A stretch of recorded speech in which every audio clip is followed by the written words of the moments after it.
Itu cinta. Yang keempat, 10 kesan fatal penghafal Quran. Yang kelima, penghafal konten maksiat. Yang keenam, cara mudah menghafal Quran.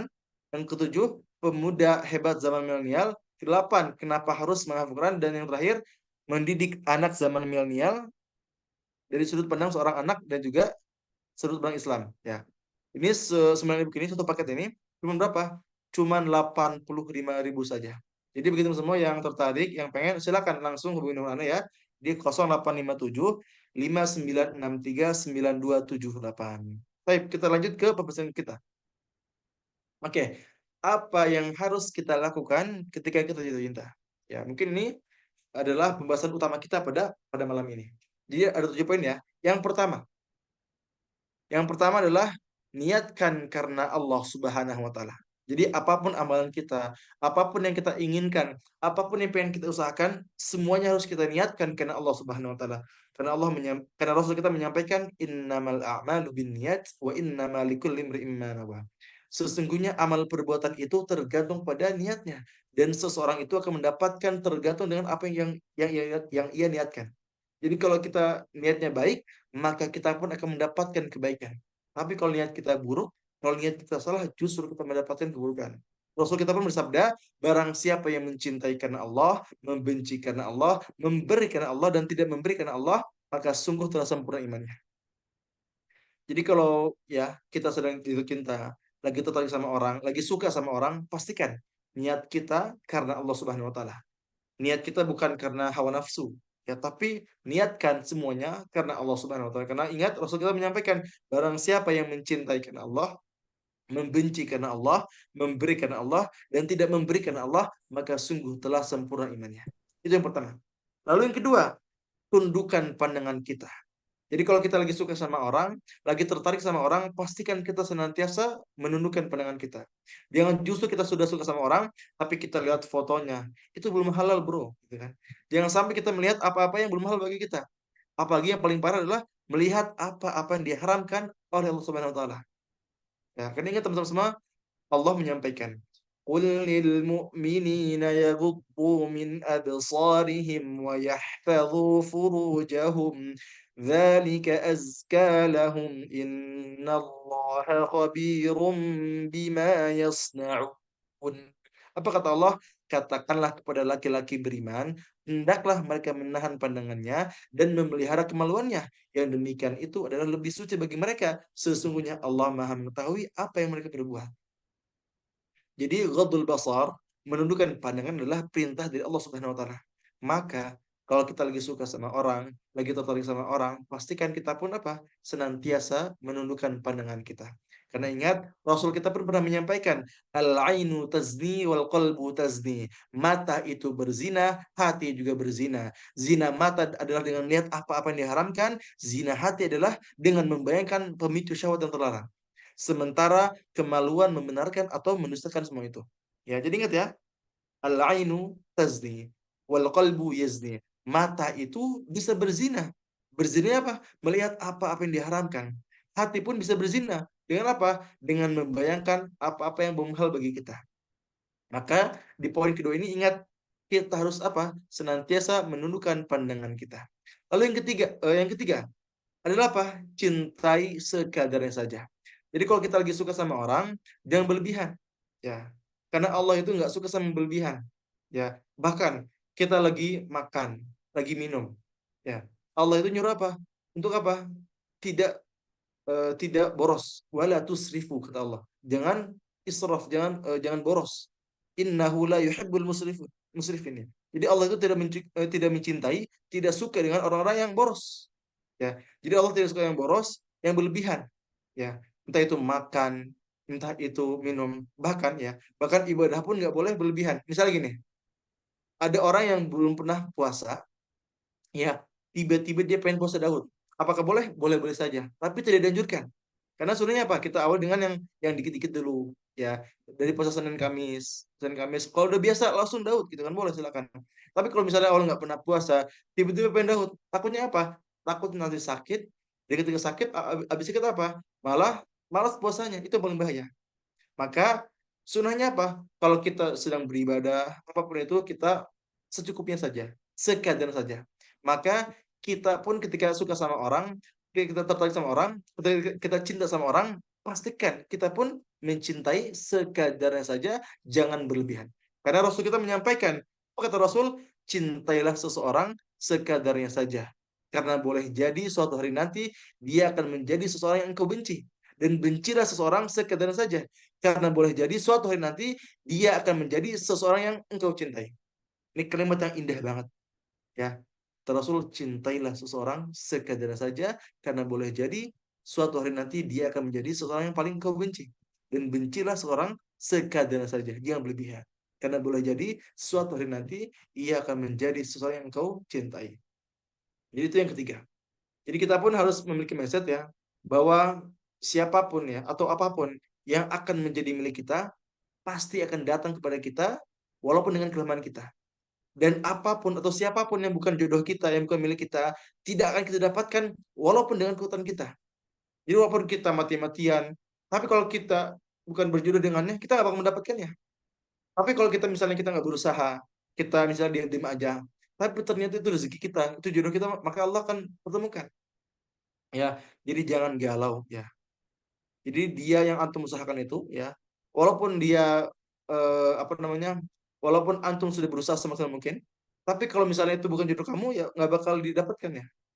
Jadi apapun itu, siapapun itu yang jodoh kita pasti Allah akan datangkan, walaupun dengan kelemahan kita. Tapi apapun, siapapun ya yang bukan jodoh kita ya pasti Allah akan jauhkan itu ya. Pokoknya intinya kita harus mencintai segala saja dan jangan berlebihan. Oke lanjut, yang keempat. Jangan pernah dekati zina. Ya, jelas ya. Ini pasti teman-teman sudah hafal ayatnya ya. Wala taqrabuz zina innahu kana fahishatan wa sa'a sabila. Dan janganlah kamu mendekati zina. Sesungguhnya zina adalah suatu perbuatan yang keji dan suatu yang jalan buruk. Ya, Allah pun menyampaikan, ya ayyuhalladzina amanu la tattabi'u khutuwatis syaitan. ومن يتبع خطوات الشيطان فإنه يأمر بالفحشاء والمنكر. Apa kata Allah? Wahai orang-orang beriman, janganlah kamu mengikuti langkah-langkah syaitan. Barang siapa yang mengikuti langkah-langkah syaitan, maka sesungguhnya dia menyuruh mengerjakan perbuatan yang keji dan juga mungkar. Jadi di sini Allah menyampaikan bukan jangan ikuti syaitan, wala tattabi'un syaitan. Allah nggak bilang gitu. Allah nggak bilang jangan ikuti syaitan, tapi Allah bilang apa? Jangan ikuti langkah-langkahnya. Allah pun nggak bilang jangan berzina, tapi Allah bilang apa? Jangan dekati zina. Jadi dekati aja nggak boleh. Kita ikuti langkah lain nggak boleh. Jadi bagi antum yang misalnya fun ya, yang sering chattingan, ya, sering basa-basi, itu salah satu langkah-langkah menuju apa? Menuju kemaksiatan yang lebih besar. Maka pastikan antum pun ya jangan pernah coba-coba dekati zina. Na'udzubillah, summa na'udzubillah. Lalu yang kelima, kita pun harus apa? Memperbaiki diri kita menjadi lebih baik. Karena Allah menyampaikan al-khabithatu lil-khabithina wal-khabithat wat-tayyibuna lit-tayyibat dan sebagainya kan. Allah apa kata Allah? Allah menyampaikan al-khabithatu lil-khabithat. Ya, wanita yang tidak baik itu ya untuk laki-laki yang tidak baik dan laki-laki yang tidak baik untuk wanita yang tidak baik pula. Wanita yang baik untuk laki-laki yang baik dan laki-laki yang baik untuk wanita yang baik. Ya. Jadi pastikan kita ini harus menjadi orang-orang yang baik ya. Karena jodoh itu cerminan diri. Jadi kalau kita pengen mendapatkan jodoh terbaik ya, mendapatkan istri yang baik, maka pastikan kita pun harus apa? Memperbaiki diri kita. Ya. Tapi jangan juga sampai kita misalnya kita beribadah, kita memperbaiki diri, tapi tujuan utamanya hanya ini. Jangan juga. Tapi kita memperbaiki diri karena apa? Bukan karena jodoh, tapi karena Allah Subhanahu wa taala.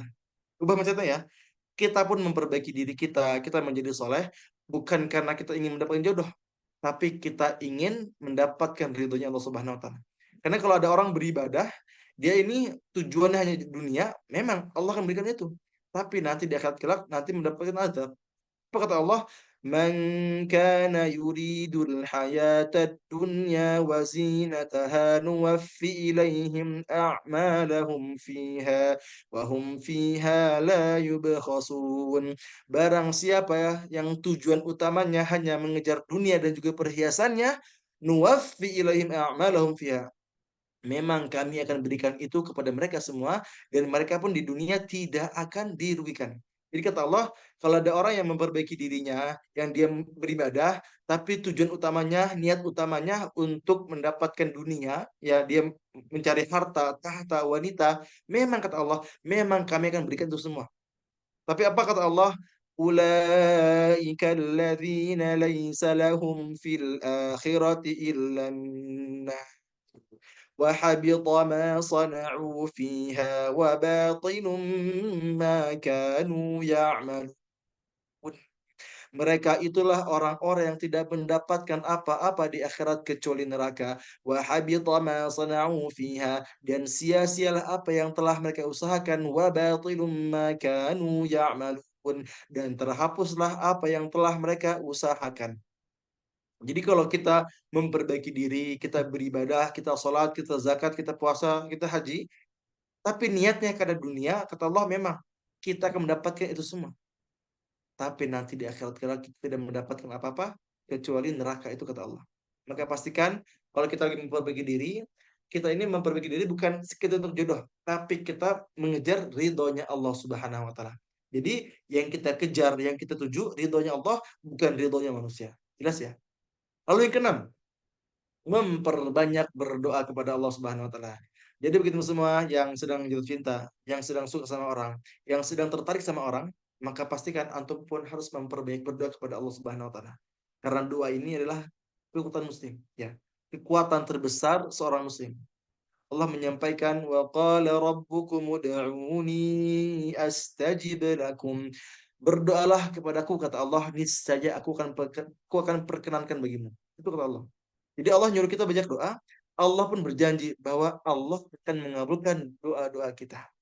Allah pun menyampaikan wa idza sa'alaka ibadi anni fa inni qarib ujibu da'watad da'i idza da'ani falyastajibu li wal yu'minu bi la'allahum yarshudun. Apa kata Allah? Saya akan mengutip,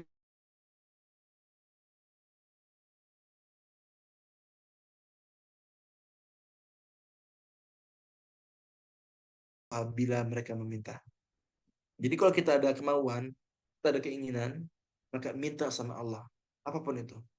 Maka dari itu, saya pun akan memberikan ada 3 doa ya, yang bisa teman-teman amalkan ya, untuk ya diamalkan dalam seharian. Yang pertama, ada doa agar kita diberikan keistiqomahan. Ya, istiqomah dalam apa?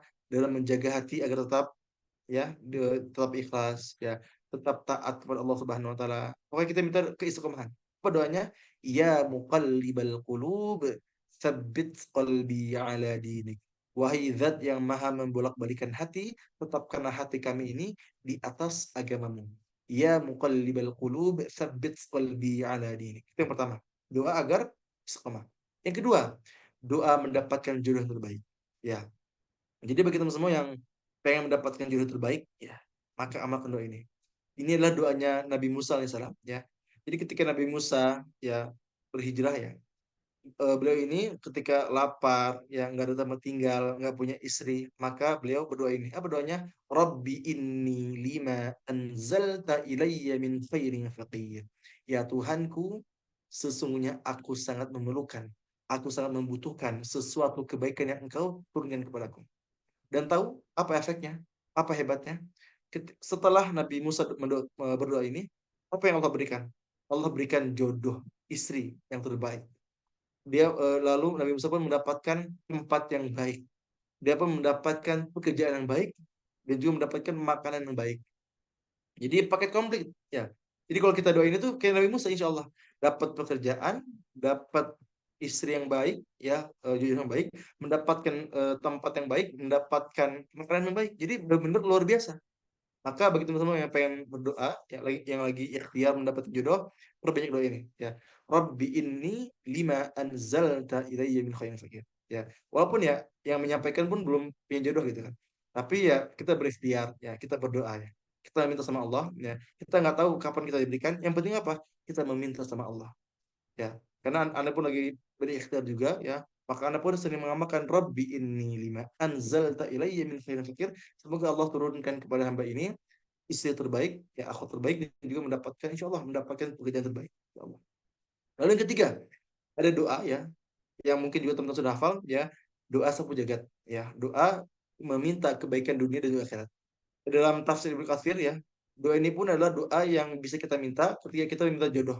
Jadi kalau kita minta jodoh, jodoh yang terbaik, minta pekerjaan dan sebagainya, ini adalah salah satu doa. Karena doa ini adalah doa yang umum. Rabbana atina fid dunya hasanah wa fil akhirati hasanah wa qina adzabannar. Jadi kalau kita pengen sukses di dunia maupun di akhirat, amalkan doa ini. Rabbana atina fid dunya hasanah wa fil akhirati hasanah wa qina adzabannar. Ya Tuhan kami, berikanlah kami kebaikan di dunia dan kebaikan di akhirat, dan peliharalah kami dari siksa neraka. Jadi ketika kita mengamalkan doa ini, insya Allah kita akan mendapatkan apa-apa yang baik ya di dunia maupun di akhirat. Jadi kalau kita pengen mendapatkan jodoh yang terbaik, insya Allah Allah akan memberikan yang terbaik. Dan terakhir yang pengen saya sampaikan, ketika kita berdoa, ketika kita meminta sama Allah, pastikan hati kita yakin. Pastikan hati kita jangan ada keraguan. Karena salah satu penyebab kenapa doa-doa kita tidak dikabulkan adalah ketika kita nggak ada keyakinan di hati kita. Misalnya gini, ya Allah, aku pengen istri soleha, yang cantik, yang pinter, anak orang kaya, dan sebagainya misalnya gitu. Tapi bisa gak ya? Kan nggak mungkin. Nah, jadi ada keraguan. Jadi dia berdoa, dia minta, tapi dia masih ragu. Ini yang bahaya. Ini yang menyebabkan kenapa doa-doa kita nggak dikabulin. Jadi kalau kita doa, kita harus yakin. Ya Allah, saya yakin. Saya yakin ya, saya akan diberikan istri yang soleh, yang pintar, yang cantik, yang penyabar, jago masak, punya uang banyak. Kita minta sama Allah. Kita berdoa. Pasti Allah akan berikan itu semua. Kenapa? Karena Rasul kita pernah menyampaikan, Uda'ullah wa antum muqinuna bil ijabah. Itu kata Rasul. Berdoalah kepada Allah dan yakinlah bahwa doa-doamu akan dijabah. Wa'lamu anna Allah la yastajibu du'aan min qalbi ghafilin lahin. Dan ketahuilah bahwa Allah itu tidak akan mengabulkan doa-doa hamba-hambanya apabila masih ada apa? Keraguan, masih ada kelalaian di hatinya. Jadi kalau kita lagi berdoa, pastikan kita kita meminta dengan hati yang yakin. Ya, selain kita meminta dengan hati yang yakin, ketika kita berdoa pun pastikan kita apa? Kita meninggalkan maksiat. Karena maksiat itu penyebab kenapa doa-doa kita tertolak. Dan untuk apa ya, runtutan doanya ya, karena diajarkan oleh guru kami di sini ya, dosen kami di sini, beliau mengajarkan kalau kita pengen dikabulkan doanya, pengen lebih diberikan doanya untuk dikabulkan, maka yang pertama antum memuji Allah, ya, antum memuji Allah. Yang kedua, antum bersalawat, ya. Yang ketiga adalah antum apa namanya, doa yang Rabbana zalamna anfusana wa illam taghfir lana. Ya, jadi antum mengakui bahwa antum itu zalim, ya antum itu kita ini baik salahnya. Kita mengakui bahwa kita ini banyak maksiatnya. Jadi pertama tadi apa? Kita mengagungkan Allah, ya kita mengagungkan Allah ya. Kita membaca misalnya contohnya misalnya hamdan syakirin, hamdan na'imin dan sebagainya. Terus yang kedua bersalawat. Apa aja? Yang paling simpel Allahumma sholli ala sayyidina Muhammad. Yang ketiga kita mengakui maksiat kita. Kita mengakui dosa-dosa kita. Contohnya apa? Bisa kita amalkan Rabbana zalamna anfusana wa illam taghfir lana wa tarhamna lanakunanna minal khasirin. Atau doa yang lain. La ilaha illa anta subhanak inni kuntu minadh zalim. Ini doanya Nabi Yunus. La ilaha illa anta subhanak inni kuntu minadh zalimin. Lalu setelah itu antum bebas doa apa aja, antum doa apa aja, nanti di akhir antum salat lagi, tutup, insyaallah Allah kabulkan. Itu yang diajarkan oleh dosen kami. Ya, jadi kalau kita pengen dikabulkan, ya pengen dimudahkan, jadi ingat ya, antum yakin, antum diingatkan maksiat, dan antum pun harus tadi, ya harus memuji Allah, antum bersalawat kepada Rasul, antum pun mengaku dosa-dosa antum, dan banyak doa, dan tutup dengan salawat. Insya Allah, Allah akan kabulkan doa-doa kita, insya Allah. Terakhir, poin terakhir adalah apa? Kalau sudah siap, langsung menikah. Itu ya. Jadi kalau kita sedang jatuh cinta, kita lagi suka sama orang, dan kita ngerasa siap untuk menikah, maka silakan menikah.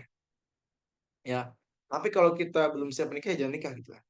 Karena ya jangan sampai kita ini pengen nikah, tapi kita ini belum ada persiapan, kita nggak punya tabungan, kita nggak punya ilmunya. Jadi begitu semua yang lagi berikhtiar, yang lagi berusaha, maka cari ilmunya.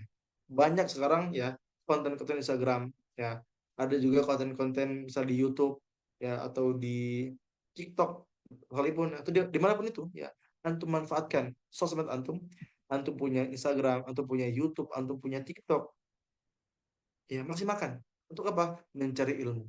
Banyak sekali ilmu-ilmu yang bisa kita dapatkan. Kalau di Instagram ya, anda punya teman namanya Bagas Ilham Umar kalau nggak salah. Itu kalau semua yang sedang berikhtiar menikah, itu boleh tuh di follow IG-nya. Namanya bagas.ilham kalau nggak salah. Kalau di YouTube, kalian ini sering nonton Ustadz Felix Xiao. Ada judulnya di YouTube-nya ya, namanya Ngaji Jomblo. Ngaji Jomblo ini ada 16 episode, ya. Episode terakhirnya itu adalah Q&A. Jadi itu benar dibahas tentang gimana kita cari jodohnya, gimana kita cara cara meyakinkan orang tua, gimana ketika konflik dan sebagainya itu dibahas. Bayangkan ada 16 episode ya, dan satu satu episode itu setengah jam kurang lebih. Dan itu daging banget ya. Ya begitu semua pengen cari ilmunya itu bisa di Ustadz apa namanya Ustadz Felix Xiao ya di YouTube-nya namanya Ngaji Jomblo. Jadi nanti bakal keluar ya insya Allah itu bisa manfaat lah buat antum yang sedang berikhtiar ya. Termasuk yang pribadi sedang berikhtiar insya Allah memudahkan. Taib ya. Di sini Anda pun mengutip nih biar antum lebih semangat nih. Iya. Anda pun mengutip ada 5 keutamaan jika menikah. Yang pertama, diberikan kecukupan rezeki. Yang kedua, penyempurna agama. Yang ketiga, sunnah Rasulullah SAW. Yang keempat, menjaga diri. Dan yang kelima, mendapatkan pertolongan dari Allah SWT. Jadi, bagi antum yang sedang berikhtiar, insya Allah, Allah akan memberikan 4 atau 5 keutamaan ini, insya Allah. Barakallahu fikum. Ya, sebelum kita tutup, ya, Anda izin promosi lagi. Terakhir. Oke, Anda punya buku. Ini buku asli ya. Ini buku bentuknya buku asli ya. Ini 2 buku yang sudah bestseller ya. Buku yang paling banyak penjualannya ya. Karena buku ini buku yang terbaru ya. Buku kedua ini, buku keempat dan kelima. Tapi Masya Allah penjualannya yang paling banyak. Ya. Yang pertama ada buku Murojaku Reza Ziyadah. Ini bukunya kalau nggak salah ya, udah laku sekitar 700 buku. Ya padahal baru 23 bulan. Lalu ada buku Penghafal Kota Maksiat. Ini baru berapa bulan ya? Mungkin 3 bulan ya. Lebih setengah bulan lah kalau lebih setengah bulan. Tapi Masya Allah penjual pun sama ya. Udah ratusan hampir ribuan gitu kan. Nah, ini lagi diskon ya. Harga aslinya 115. Tapi untuk malam ini saja buat teman-teman semua ya. Satu buku ini berapa? Cuman 59.000 aja. Tapi kalau pengen 2 buku 115.000 aja. Jadi buat teman semua yang pengen bukunya ya silakan langsung hubungi nomor Anda ya di 0857 5963 9278. Ingat ya satu bukunya 59.000, kalau 2 buku 115.000. Silakan begitu semua pengen bukunya langsung hubungi nomor Anda di 0857 593 978. Ya itu. Silakan begitu semua yang pengen langsung hubungi Anda. Atau tadi yang pengen ebook tadi ya, yang ebook yang pernah yang sudah Anda promosikan juga ya. Yang pertama ebook rahasia menghafal Quran, ya, rahasia mengatur waktu menghafal dan murojaah itu 20.000, dan juga ada agar murojaah taslimat juga 20.000. Bagi teman semua pengen bukunya langsung aja hubungi nomor Anda di 0857 5963 978. Syukran, jazakallah khair. Barakallahu fikum. Semoga kajian pada malam ini bisa bermanfaat buat teman-teman semua ya. Dan mohon maaf nih kalau misalnya ini agak lama ya, ini kelamaan. Tapi harapannya ya semoga dengan kajian yang lumayan lama ini ya kita semua bisa mendapatkan keberkahan ya, kita bisa mendapatkan ridhonya Allah Subhanahu wa taala. Syukran, jazakumullah khair. Barakallahu fikum. Oke. Afwan. Ternyata ada ketinggalan. Jadi ini ada kendala nih. Ini juga nih izin terakhir lah. Ini cepet ya. Karena ini juga apa ya, hal yang paling sering ditanyakan ya. Kenapa sih ada orang yang maksiat tapi dia masih lancar hafalannya? Ya, mungkin ntar gue ada pertanyaan ya. Jadi ini izin menjawab ya. Jadi kenapa sih ada orang yang suka maksiat tapi dia bisa lancar hafalannya? Tapi pernah lihat nggak? Ya. Kalau pernah lihat coba komen di komen-komen. Saya pernah gitu.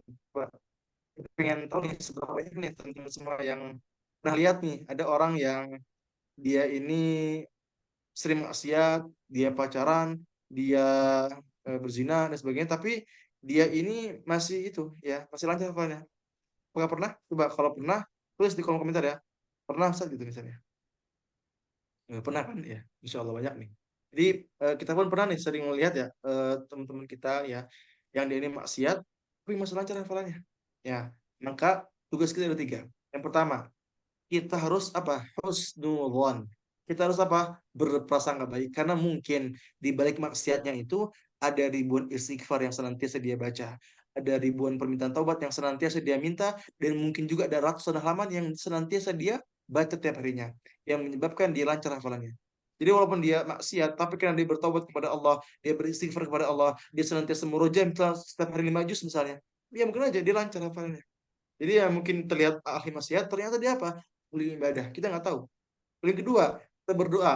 Berdoa untuk kita sendiri dan juga orang lain agar kita tidak terjerumus dalam hal itu. Dan yang ketiga, kita pun harus waspada dengan diri kita sendiri. Kenapa? Khawatirnya. Kita pun merasakan ada kita ini sering maksiat, tapi kenapa ya masih lancar hafalannya? Padahal nggak murojaah, padahal nggak pernah istighfar, tapi kenapa masih lancar? Mungkin inilah istidraj.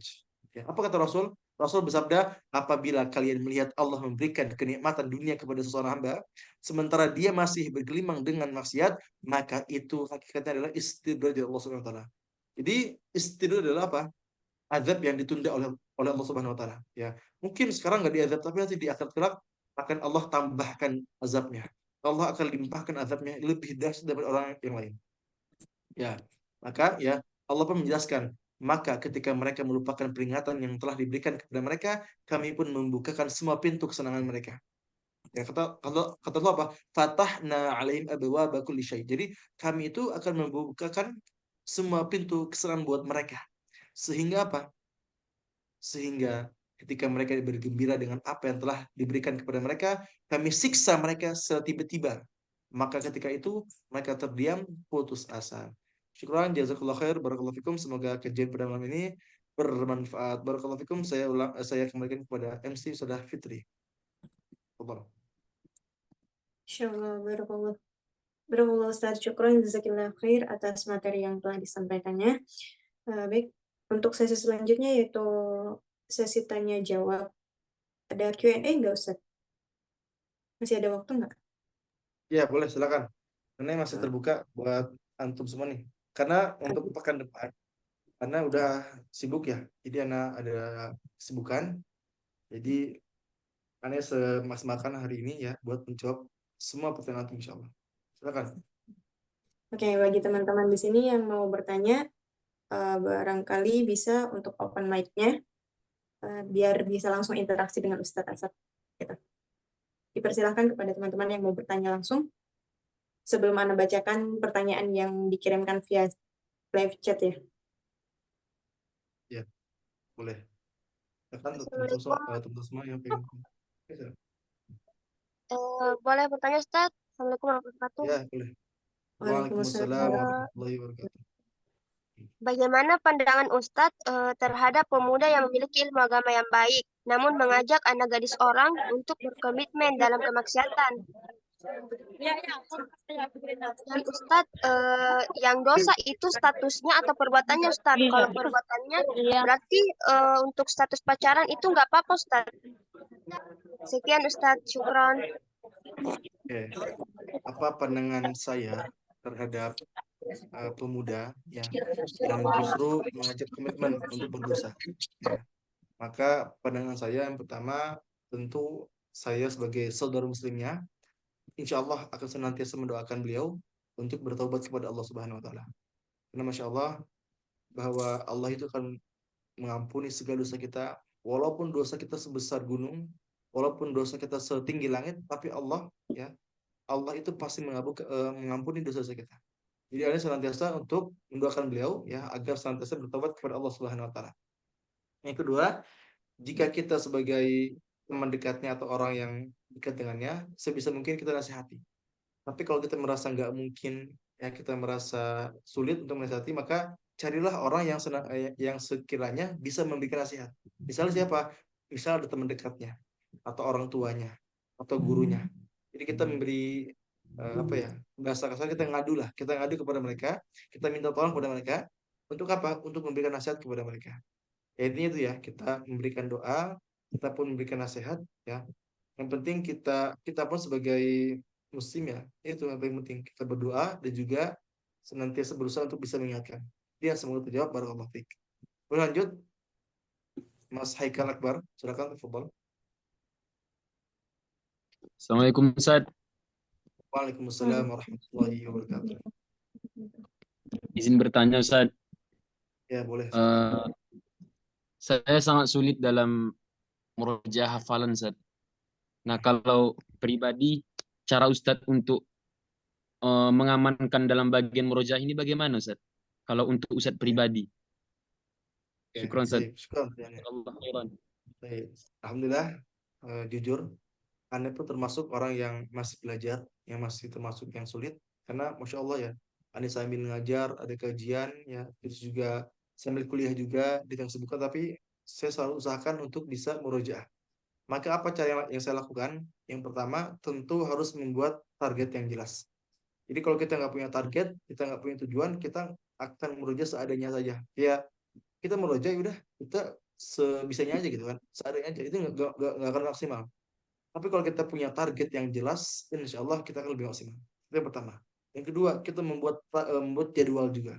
Membuat jadwal yang jelas. Jadi setelah kita membuat target, kita membuat jadwal. Jadi salah satu kesan fatal yang paling parah adalah ketika kita bilang pengen istiqomah, tapi kita nggak punya jadwalnya. Jadi kita malah bilang apa? Nanti aja deh kalau ada waktu. Ini yang salah. Ini kurang tepat. Padahal yang seharusnya kita lakukan apa? Kita buat waktunya, kita buat jadwalnya. Misalnya subuh 1 jam, asar setengah jam, maghrib setengah jam, malam setengah jam. Jadi kita buat target yang jelas, buat jadwal yang jelas. Jadi jangan sampai kita cari waktu kosong, tapi buatlah waktu kosong. Jelas ya. Jangan cari waktu kosong buat Quran, tapi buatlah, ya jadwalkanlah. Lalu yang ketiga, ketika kita merojaah, pastikan kita pun ada guru. Jadi kalau kita nggak ada guru, nggak ada tempat bersetoran, nanti kita pun akan lebih mudah futurnya. Karena salah satu fungsi dari guru adalah apa? Memberikan arahan, memberikan nasihat, memberikan masukan kepada kita. Kalau kita nggak ada guru, nggak ada pembimbing, ya nggak ada tempat setoran, kenapa? Kita malas merojaah, ya kita nggak ada lebih apa ya kepacuan itu buat semangatnya gitu kan, buat acuannya. Tapi kalau kita ada guru, ya nanti semalas apapun kita, tapi kan ada guru yang mengingatkan, kita akan terus berjuang untuk murojaah. Itu yang alami ya. Tapi ketika kita nggak ada guru tuh ya itu, ketika kita malas, udah akan lebih lama malasnya. Tapi kalau ada guru, walaupun kita malas, kita akan melawan itu karena kita harus ada kewajiban untuk setoran gitu ya. Begitu ya. Jadi jelas ya, antum buat target yang jelas, antum buat jadwal yang jelas, antum pun harus ada tempat bersoran atau guru.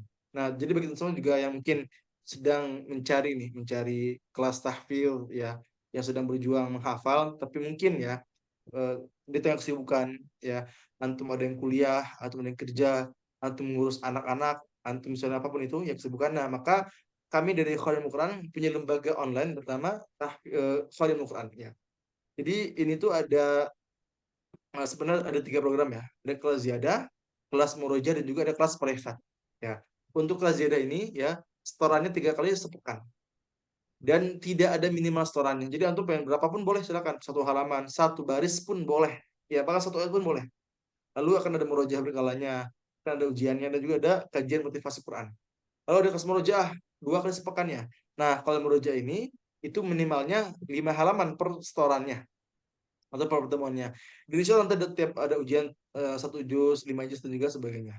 Jadi bagi teman semua yang pengen kelas tahfidz online ya, yang dimana waktu ini fleksibel ya, biaya pun terjangkau, terus ikhwan dan akhwat pun terpisah, pengajar pun berpengalaman, dan kami pun ada kajian rutin. Ya, insya Allah kami pun mengutamakan kualitas serta akan mendapatkan sertifikat bagi teman-teman semua yang sudah menyelesaikan hafalan antum ya, yang sudah 1 juz gitu kan. Dan kami pun ada komunitasnya gitu. Itu bagi teman semua yang pengen ikutan ya, langsung ya hubungi nomor Ustadzah Fitri ya di sini ya, di 0898 2247 841, atau bisa klik yang link sini ya. Ya di hailing.me ya, yang kaki ini ya. So, nanti akan diarahkan untuk daftar. Ya, kami selain ada kelas ziyadah di Murojaah, kami pun ada kelas private. Jadi bagi teman-teman yang mungkin pengen tahsin dulu, ya yang pengen memperbaiki bacaannya, maka kami ada kelas private juga. Nah, private ini antum boleh mengajukan, antum boleh fokus tahsin doang boleh, antum pengen fokus tahfidz doang boleh. Jadi antum pengen fokus misalnya menghafal dari murojaah boleh, tapi antum pun boleh keduanya, antum fokus menghafal, antum pun fokus memperbaiki bacaan. Jadi tahsin dan tahfidz sekaligus boleh, silakan. Dan untuk yang kelas private ini lebih lama waktunya ya, lebih apa ya, lebih fleksibel lagi, dan juga insya Allah lebih lebih apa ya, lebih efektif lah. Tapi bedanya untuk infaknya juga lebih mahal ya, karena untuk membayar guru-gurunya.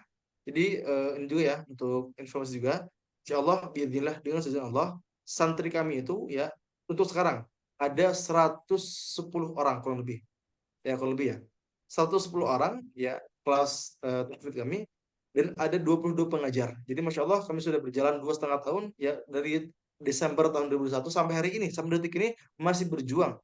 Ya sudah ada ribuan santri yang pernah belajar bersama kami, dan sekarang ada 110 orang aktif yang belajar bersama kami, yang belajar di Khawarim Quran. Jadi bagi teman semua yang pengen ikut juga, bisa nih langsung hubungi Saudara Fitri ya di 0898 2247 8881 gitu ya. Syukran jazakallahu khair barakallahu fik. Kita Di lanjut ke grupnya pertanyaan Ustaz berikutnya. mau nanya. Ya, boleh silakan. Ini kira-kira periodenya sampai bulan apa ya Ustaz? Oke, terkait periode ini ya, ini paling minimal 1 bulan. Jadi bagi antum ya yang sedang menghafal dan mungkin waktu pun terbatas, ini nggak ada waktu khususnya. Jadi antum bilang pengen sebulan, boleh sebulan. Jadi paling minimal sebulan. Paling minimal sebulan ya, paling lama ya terserah bagi antum. Jadi alhamdulillah kami pun ada santri yang dia ini dari batch keempat sampai hari ini masih bergabung bersama kami. Jadi seperti itu. Bahkan ya alhamdulillah juga ada santri dari Brunei, santri apa dari Malaysia, di Singapura, bahkan ada santri kami yang dia ini S2 di Jepang. Jadi masya Allah dari pengajar-pengajarnya pun masya Allah ya, pengajarnya dari ada mahasiswa dari Madinah, ada mahasiswa Lipia Jakarta, ada juga mahasiswa Al Azhar Mesir, ada juga mahasiswa Turki. Jadi ada pun termasuk yang di Turki ya. Jadi masya Allah banyak pengajar-pengajar berpengalaman. Jadi walaupun mereka yang nggak di luar negeri pun, masya Allah juga sangat berpengalaman, karena insya Allah mereka pun semua adalah hufaz, para penghafal Quran yang sudah menghafal 30 juz, dan insya Allah punya pengalaman ya. Karena apa? Karena mereka pun biasanya rata-rata ya juga sambil mengajar di pondok. Jadi bagi teman semua yang pengen daftar ya, langsung aja hubungi di nomor ini ya, di nomor admin ya di 08598 2247 881. Itu ya. Apakah ada pertanyaan lagi seputar kelas tahfidz ini? Nanti kalau ada yang kurang jelas, insya Allah ada sampaikan lagi yang kurang jelas. Ustaz satu lagi Ustaz, Ya, kenapa? untuk infaknya itu per bulan apa gimana ya Ustaz? Ya, betul per bulan. Karena kami pun kan untuk membayar pengajar ya. Alhamdulillah kami ada 22 pengajar yang mereka pun berhak mendapatkan infak itu. Jadi nanti infak ini akan diputar. Jadi di lembaga kami itu ada 22 pengajar, ada 4 admin. Dan semua itu pasti dapat dapat gajinya lah, dapat mukafahnya. Jadi kami pun ingin mensejahterakan guru ya. Jadi nggak mungkin gratis gitu ya. Jadi kalau misalnya ada yang keberatan, mohon maaf ya. Jadi kami adanya bayar ini ya untuk membayar atau mensejahterakan guru juga gitu ya. Syukran jazakallah khair barakallahu fiik. Lagi yang mau bertanyakan seputar kelas kami, insya Allah mumpung Syukran jazakallah khair. ya, ada lagi mau bertanya seputar kelas tahfidz ini, karena mumpung saya sendiri sebagai foundernya, pendirinya. Jadi alhamdulillah lembaga ini sudah jalan 2,5 tahun ya. Jadi Ana sama Ustadz Anam ya mendirikan begini dari Desember 2021 sampai hari ini, sampai detik ini masih berjuang. Izin bertanya Ustadz, Ya boleh silakan.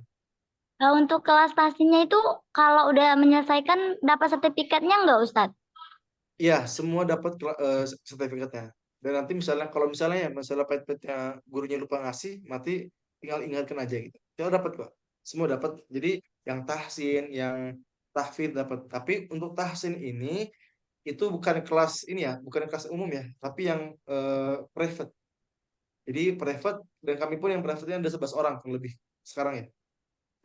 Ada 11 orang, insya Allah juga lumayan banyak ya gitu kan yang private. Jadi nanti bagi teman semua yang pengen juga private tahsin ataupun private menghafal juga boleh, silakan, nanti akan diarahkan ke guru yang terbaik lah insya Allah gitu ya. Itu infaknya 125K juga Ustadz untuk tahsinnya. Kalau yang private, karena private ya karena satu orang doang itu 250.000 per bulannya, karena lebih fokus kan, lebih lama juga, karena setengah jam sampai 1 jam. Jadi kalau yang regular ini mungkin cuma 10 menit doang setoran ya, tapi kalau yang private ini setengah jam sampai 1 jam. Jadi nanti pun akan mendapatkan materi-materi gitu kan, dapat arahan, motivasi dari guru-gurunya. Jadi bagi teman semua yang pengen juga lah, insya Allah akan diarahkan. Tapi nantilah doakanlah semoga kami juga bisa buka kelas tahsin yang ini ya, yang umum Tahsinnya insya Allah Ustadz, nantilah. Ya, itu dibatasi dari pihak Quran, apa kita sendiri mau lanjut, apa gimana Ustadz untuk tahsinnya? oh, tahsin itu kami ini sesuaikan dengan kemampuan antum. Jadi bagi antum yang misalnya baru mulai menghafal, baru mulai membaca, ya kan diarahkan untuk bacanya sebagai dari sesuai dengan kemampuan antum. Kalau antum misalnya udah lumayan bagus, maka akan diarahkan yang lebih bagus, lebih naik lagi lah ini levelnya gitu.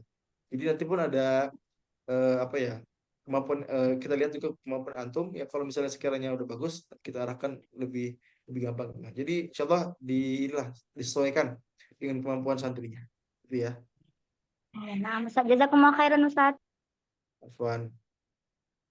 Oh, tadi ada nanya ya, boleh di-share file PowerPoint-nya, insya Allah boleh. Nanti untuk PowerPoint akan saya kirim di grup ya. Jadi tadi saya akan kirim di grup ya, di grup sahabat Khatamul Quran. Jadi bagi teman semua yang tadi gak masuk grupnya, mungkin Ustaz Dewi ya atau Ustaz Fitri boleh minta tolong linknya ini boleh dikirim di Zoom ini ya, di komentar. Karena ini ada beberapa orang yang mungkin datang dari Instagram atau di story ya. Jadi mereka nggak punya grupnya. Jadi mohon bantuan ya, ditulis saja di kolom komentar. Kita lanjut untuk pertanyaan berikutnya. Ustadz Muhammad Lutfan, boleh silakan. Sudah angkat tangan. Baik, Sat, mungkin, tapi kalau untuk pertanyaan ini di luar dari topik ya, Sat, ya. Oh iya, boleh. Baik, jadi saya itu sedang berusaha untuk mengimplementasikan ayat-ayat suci Al-Quran yang berkaitan dengan menjauhi dari diri dari zina gitu, Sat. Tapi ketika di kampus, saya tuh terkondisikan untuk bermuamalah dengan banyak akhwat gitu, Sat. Terkadang ketika iman saya sedang turun, saya terkadang ada lost control gitu, Sat, untuk menjaga hati saya, terutama ke tindakan saya juga gitu. Dan mungkin sampai saat ini juga saya belum bisa menemukan teman-teman yang bisa mengingatkan satu sama lain untuk saling apa ya, saling tunduk gitu terhadap pandangan kita. Mungkin saat kiat-kiat biar saya kuat pondasinya untuk berdiri sendiri gitu untuk saat ini itu seperti apa ya, Sat? Selain dari berdoa mungkin dari ikhtiarnya mungkin, Sat. Oke. Kalau yang pertama kan jelas ya, kita meminta pertolongan. Paling jelas, yang paling utama. Kalau yang kedua, karena jujur ya, kami pun di sini di Turki, kami itu kampusnya digabung, dicampur juga. Jadi ikhwan akhwat ya, walaupun kami dengan jurusan syariah ya, agama, kami pun digabung kelasnya. Dan tergantung ya, kita tergantung dengan orangnya. Ada orang yang emang kayak gampang banget berbau dengan akhwatnya ya, dengan jenis. Ada juga yang dia ini ya lebih terjaga. Jadi sebisa mungkin kita ini jadi orang yang cuek. Ya, mungkin ini ada beberapa orang yang nggak suka sama kita. Tapi kalau sendiri lebih baik orang nggak suka sama kita daripada Allah yang nggak suka sama kita. Jadi aneh pun ada orang yang nyebut aneh itu kaku. Jadi jujur aneh itu karena emang kaku dengan sama cewek yang nggak pernah ngobrol ya, nggak pernah apa ya, yang langsung ngobrol gitu kan. Aneh pun ada orang yang bilang aneh itu kaku kaku gitu kan, kayak nggak bisa berbaur gitu kan. Aneh bilang ya nggak apa-apa gitu kan. Aneh itu lebih milih orang nggak suka sama Ana daripada Allah yang nggak suka sama Ana. Jadi walaupun kita menjauh gitu kan, ya udah itu nggak apa-apa gitu. Jadi caranya tadi itu ya, kita berdoa sama berusaha cuek. Walaupun berat, emang berat banget ya, tapi kita berusaha cuek. Dan yang pasti kalau misalnya dari lingkungan kita teman-teman yang nggak ada yang mendukung, maka cari teman-teman online atau komunitas online. Kayak gini, antum alhamdulillah bisa ikut kajian-kajian ini, kan menjadi pengingat juga ya, menjadi apa ya, mengetes iman kita lah. Yang mungkin awalnya sering futur, tapi karena ikut kajian, itu antum akan dijaga. Dan pesannya emang antum ikut kajian-kajian yang offline juga kalau ada gitu kan, jadi biar antum pun dapat lingkungan yang lebih baik untuk dapat teman. Tapi kalau misalnya nggak mungkin, anda sendiri pun kan di sini jarang ya kajian-kajian yang offline gitu, jadi ini lihat-lihat cuplikan-cuplikan di YouTube ya. Ada beberapa yang saya tonton, misalnya Ustaz Firanda ya, Ustaz Adi Dayat, Abdul Samad, anda tonton semuanya. Jadi buat apa? Buat ngecas iman kita ketika kita futur, kita lihat kajian-kajian mereka. Jadi itu sih untuk kita nih ya. Jadi kita pun berusaha cuek ya, walaupun memang resikonya itu kita akan kurang suka. Jadi kita yang menjaga jarak itu akan dibilang apa? Akan dibilang yaitu kaku ya, terus nggak bisa berbaur, terus kita ya sebagainya lah pokoknya lah. Tapi aneh lebih milih itu daripada kita lebih sama cewek gitu kan, lebih dekat sama cewek. Jadi gitu ya. Semoga mencoba nih Mas Fun ya. Kalau misalnya kurang Ustaz, menjawab, Afan juga. jazakallah khair sebelumnya. Ustaz, ada satu lagi, mohon maaf. Boleh nggak, Ustaz? Iya boleh silakan. Boleh boleh boleh. Jadi kebetulan saya juga berkesempatan untuk ngajar gitu Ustaz, ke beberapa mahasiswa juga. Nah, mungkin ada sesi di mana kita tuh private class gitu Ustaz. Nah, saya terkadang ingin menjauhi hal seperti itu ya Ustaz, tapi tuntutan dari kampus tuh mau tidak mau saya harus terjun gitu Ustaz. Mungkin gimana Ustaz hukumnya mungkin ketika saya eh, berkholawat ya Ustaz, ya, kalau tidak salah dengan akhwat gitu Ustaz, yang tidak ada pantauan dari orang gitu Ustaz. Nah, kalau Anda pribadi, sebagaimana Anda buka kelas ya, Anda itu buka kelas ini yang online ini, itu karena nggak ada ceweknya, Anda nggak ada kenalan cewek, Anda buka Ikhwan doang.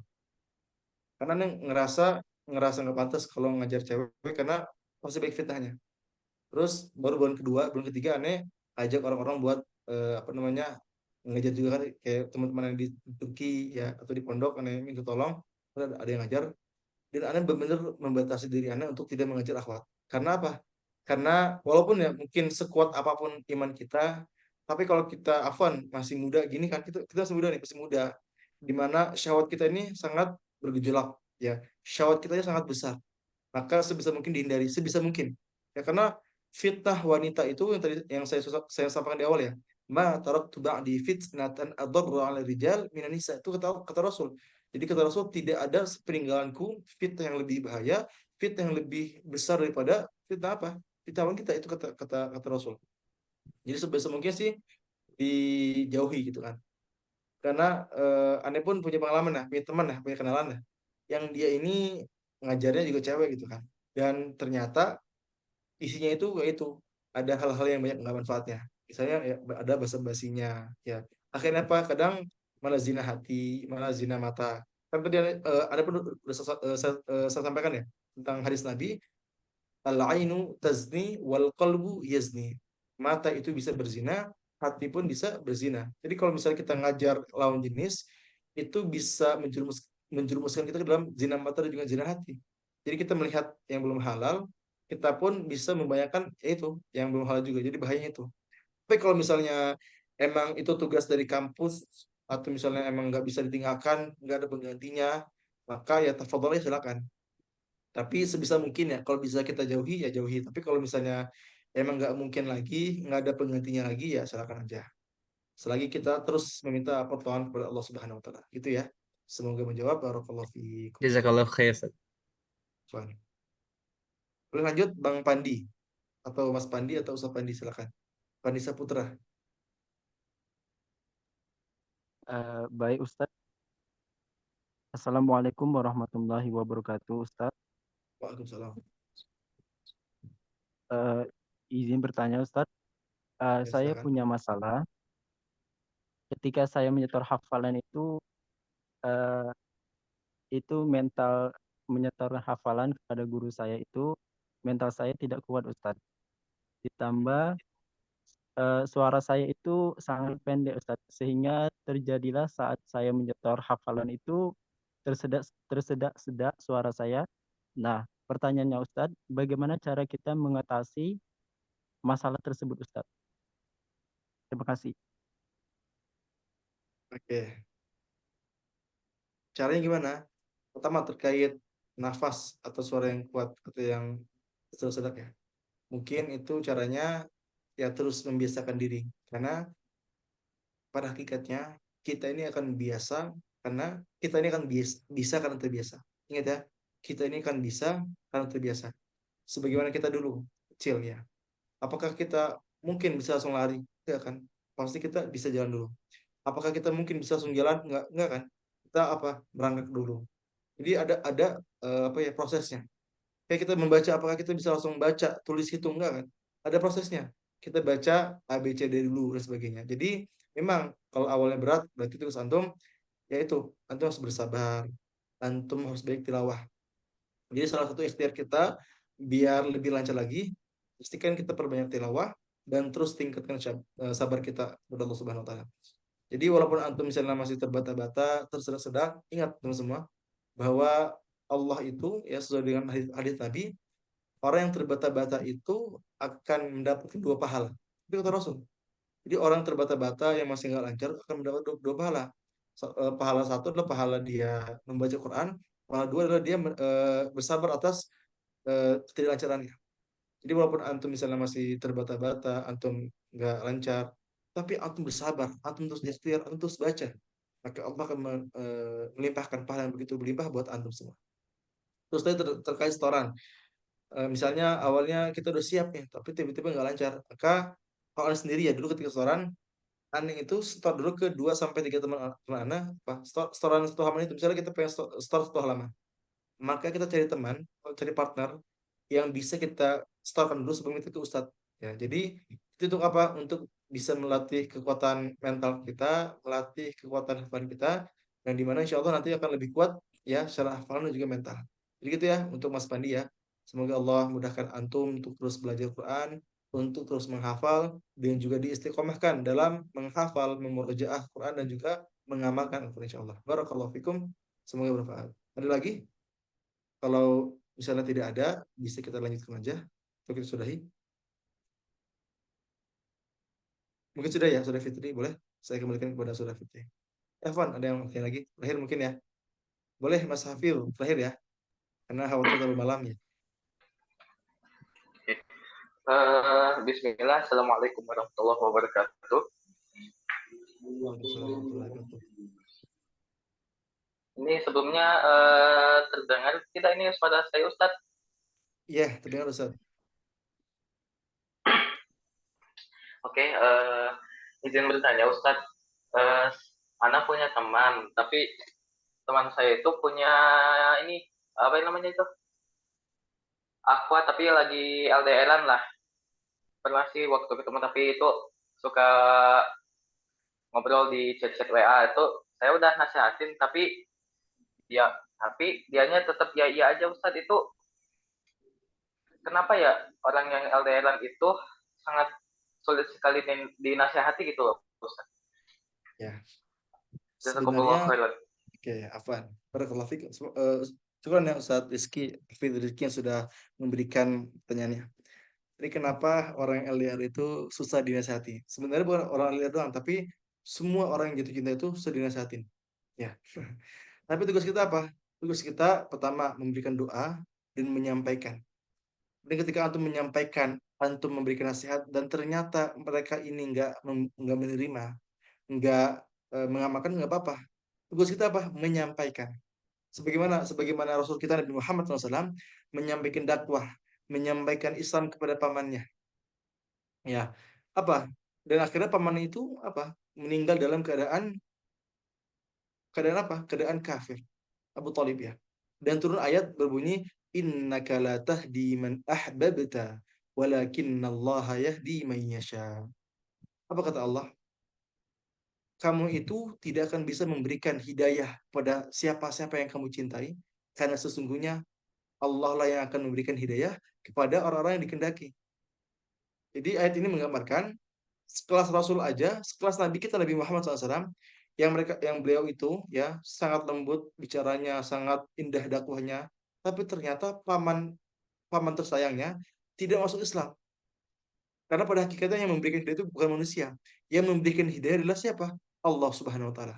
Maka turun ayat ini, innaka la tahdi man ahbabta. Kamu tidak akan bisa memberikan hidayah kepada orang yang kamu cintai.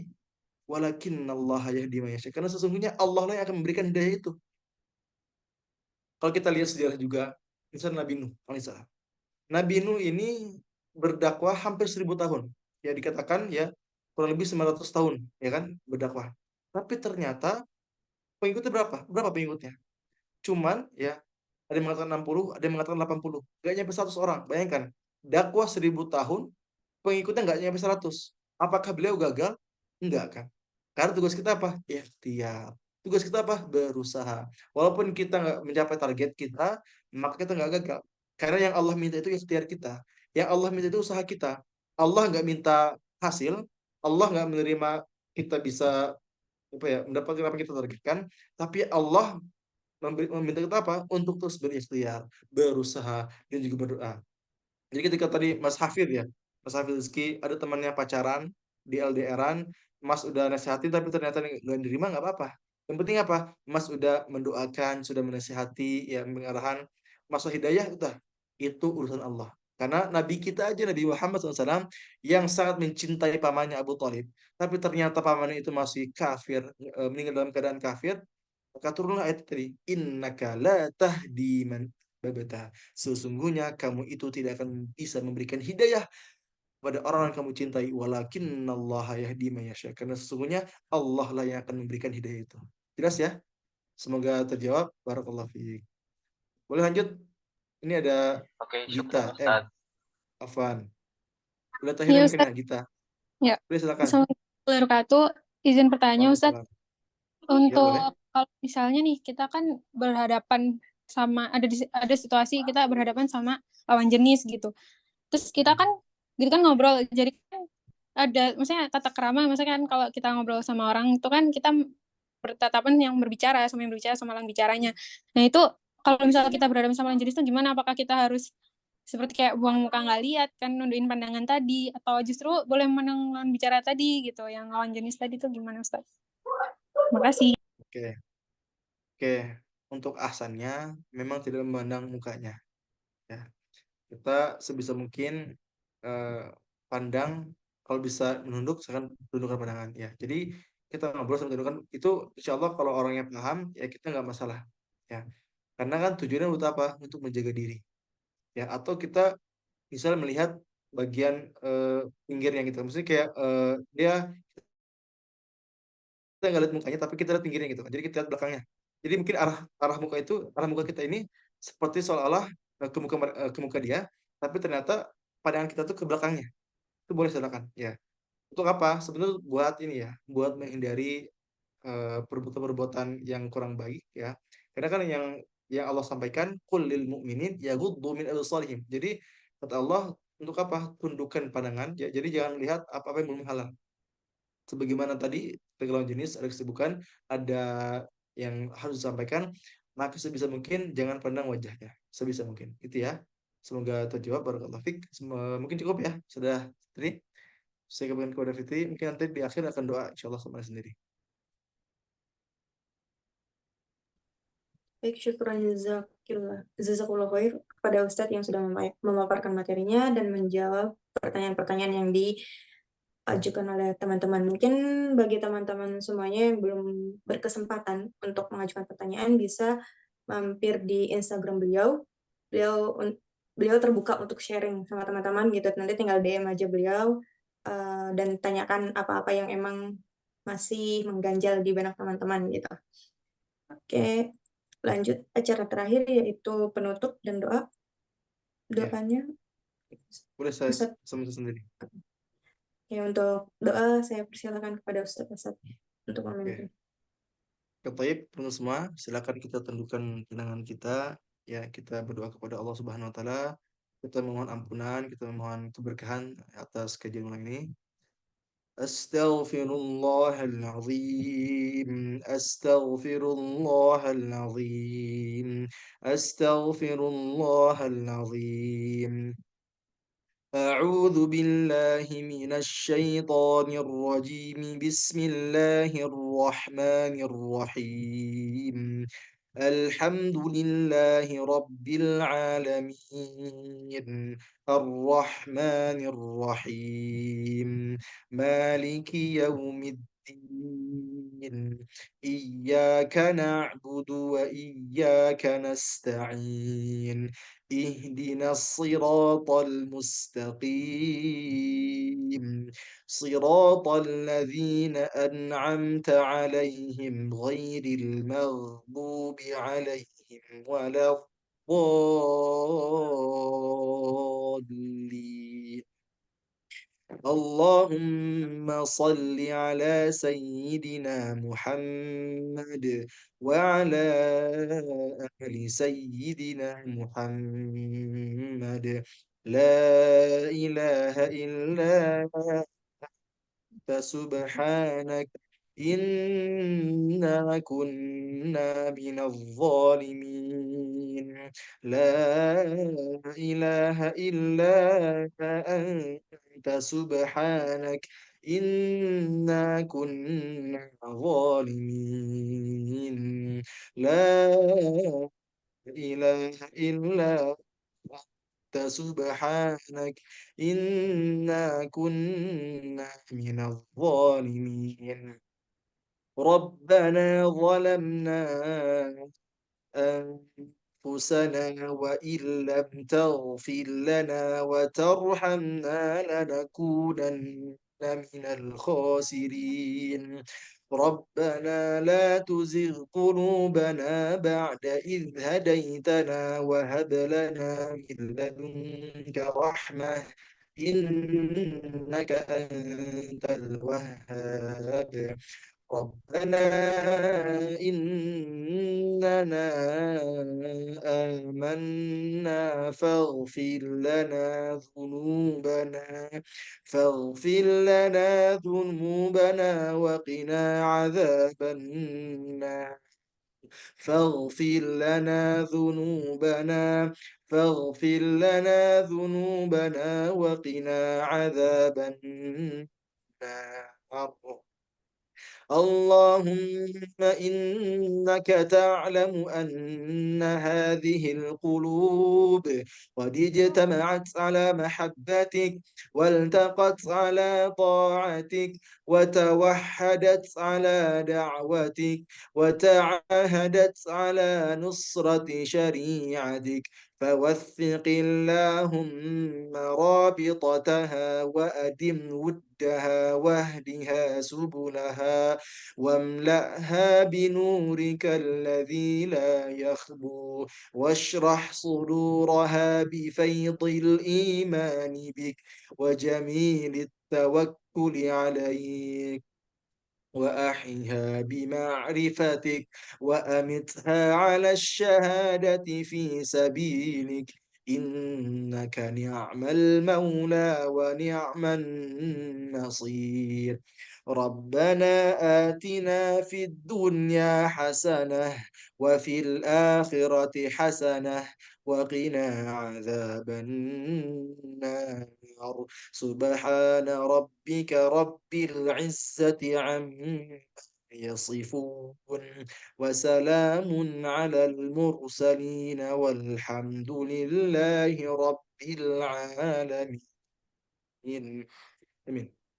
Syukran, jazakumullah khair, barakallahu fikum. Tutup bersama yuk dengan baca doa kafatul majlis. Subhanakallahumma wa bihamdika asyhadu an la ilaha illa anta astaghfiruka wa atubu ilaik. Syukran, jazakumullah khair yang sudah hadir. Barakallahu fikum. Wassalamualaikum warahmatullahi wabarakatuh. Silakan boleh pamit dari Zoom ini. Alhamdulillah. Juga syukran kepada Saudara Fitri dan Saudara Dewi yang sudah bantu kajian berulang ini. Jazakillah khair.